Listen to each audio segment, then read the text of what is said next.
प्रिय बच्चों, जैसा कि हम लोग जानते हैं कि हम लोग राष्ट्रीय आय संविदा छात्रवृत्ति योजना परीक्षा के बारे में सारी जानकारियाँ इकट्ठा कर रहे हैं कि इसमें क्या सब पढ़ना पड़ेगा। तो इससे पहले हम लोग जो है वह प्रथम पेपर के बारे में जो है वो जान गए हैं कि प्रथम पेपर में रीजनिंग में हम लोगों को क्या पढ़ना पड़ेगा। अब इसका दूसरा पेपर जो होता है उसमें विज्ञान से प्रश्न पूछे जाते हैं, सामाजिक विज्ञान से प्रश्न पूछे जाते हैं और गणित से प्रश्न पूछे जाते हैं। तो आज हम लोग जो है ये जानेंगे जो सामाजिक विज्ञान के अंतर्गत इतिहास में क्या सब पढ़ना पड़ेगा और राष्ट्रीय आय संविदा छात्रवृत्ति योजना परीक्षा में जो प्रश्न आते हैं वो इतिहास से जो आते हैं वो कहाँ से आते हैं। तो वर्ग 8 की एक पुस्तक है इतिहास की, उसका नाम है अतीत से वर्तमान।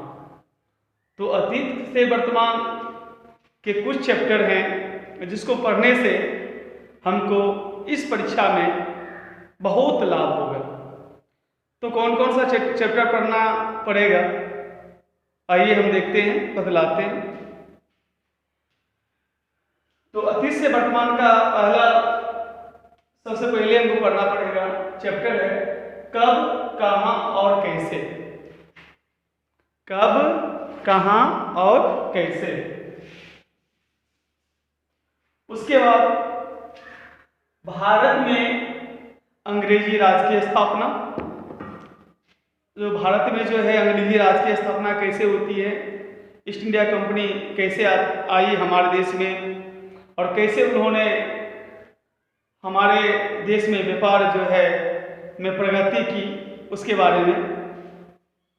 उसके बाद ग्रामीण जीवन और समाज, उस समय हमारा ग्रामीण परिवेश कैसा था, समाज कैसा था, उसके बारे में।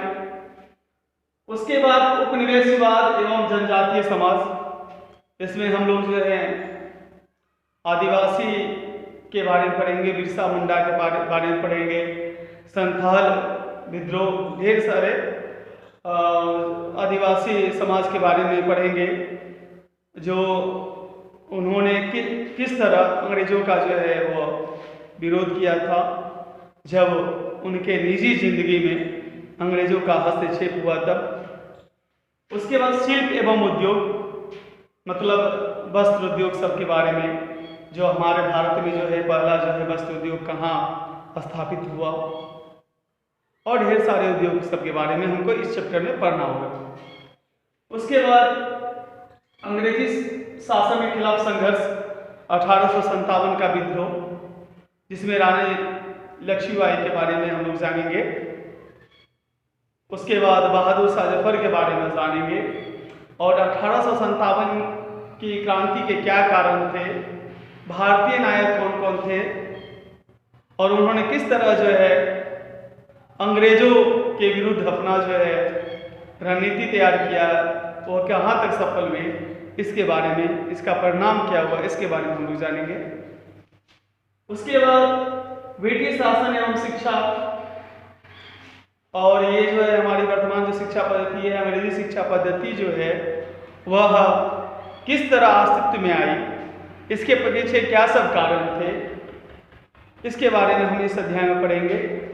उसके बाद जातीय व्यवस्था की चुनौतियाँ, हमारा देश जो है विभिन्न धर्मावलंबी है, बहुत सारे धर्मों के लोग हमारे देश में रहते हैं और साथ ही साथ बहुत सारी जातियों में हमारा जो है वह देश बटा हुआ है और बड़ी जाति, छोटी जाति, सवर्ण जाति, निचली जाति, इस सब के बारे में पढ़ेंगे, जो किस तरह जो है उनका बड़ी जातियों द्वारा छोटे जातियों का उपेक्षा किया जाता था और इसका विरोध किसने किया, कहाँ कब किया, इस सब के बारे में, कौन कौन ऐसे महान पुरुष थे जिन्होंने निचली जातियों को ऊपर लाने का भरपूर प्रयास किया।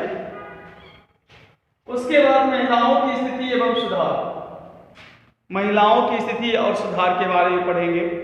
जो पहले जो है हमारे यहाँ महिलाओं की स्थिति जो है, शैक्षणिक स्थिति जो है बहुत कमज़ोर थी।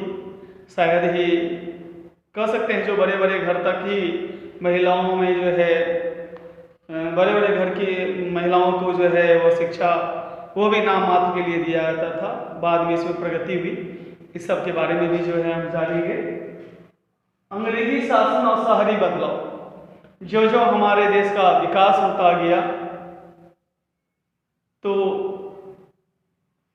शहर भी जो है, नए नए शहरों का जो है निर्माण शुरू हुआ, नई नई संस्थाओं का जो है वहाँ पर जन्म हुआ, नई नई शैक्षणिक संस्थाएं भी वहाँ पर बनी।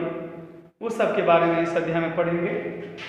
और कला क्षेत्र में परिवर्तन, बहुत सारी कला, जैसे हम लोग जो है मधुबनी पेंटिंग के बारे में जानते हैं, पटना कलम के बारे में जानते हैं, और विस्तार से जो है हम लोग जो है इस अध्याय में जो है कला के बारे में जानेंगे। और उसके बाद राष्ट्रीय आंदोलन 1885 से लेके हमारे देश की आज़ादी तक, मतलब 1947 ईस्वी तक अगर हम इतना पढ़ लेते हैं तो हम राष्ट्रीय संवेदा छात्रवृत्ति योजना परीक्षा में बैठेंगे तो हमारा आत्मविश्वास चरम पर होगा और हमको किसी तरह की जो है वो दिक्कत नहीं होगी अगर हम इतिहास में इतना जो है यदि पढ़ लेते हैं तो।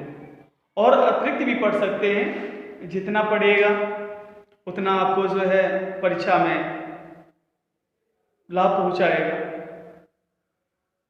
तो बहुत बहुत धन्यवाद। आप इतना जो है वह जरूर पढ़िए और इससे भी अधिक पढ़िएगा तो आप एक कह सकते हैं जो सुरक्षित में आप रहिएगा, आपका रिजल्ट जो है वह जरूर आएगा। एक बार फिर से बहुत बहुत धन्यवाद इस वीडियो को देखने के लिए।